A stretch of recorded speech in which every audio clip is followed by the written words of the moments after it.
Сегодня свой профессиональный праздник отмечают военнослужащие и гражданский персонал войск Национальной гвардии России. Он был учрежден указом президента в 2017 году. История войск Национальной гвардии России уходит корнями в эпоху Ивана Грозного, когда появились войска, преданные лично царю. В разное время эту задачу выполняли различные службы и войсковые части, казачьи полки и подразделения. На сегодняшний день войска Национальной гвардии страны выполняют важные задачи: защита страны, борьба с экстремизмом, организованной преступностью и охраной правопорядка. С профессиональным праздником сотрудников Росгвардии поздравил Махмуд Али Калиматов. Цитата.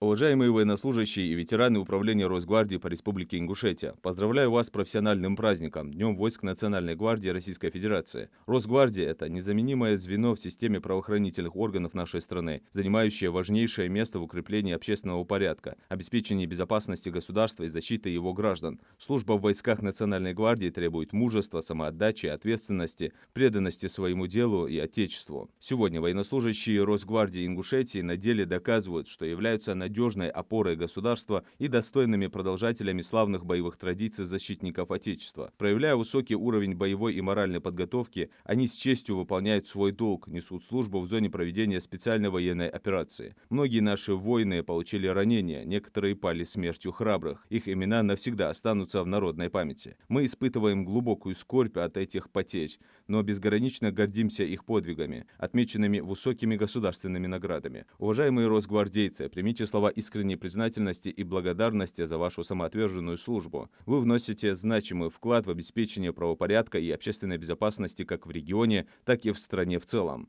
От всей души желаю вам крепкого здоровья, силы духа и дальнейших успехов в ратном труде во имя мира и процветания Ингушетии и России. Счастья, добра и благополучия вам и вашим близким.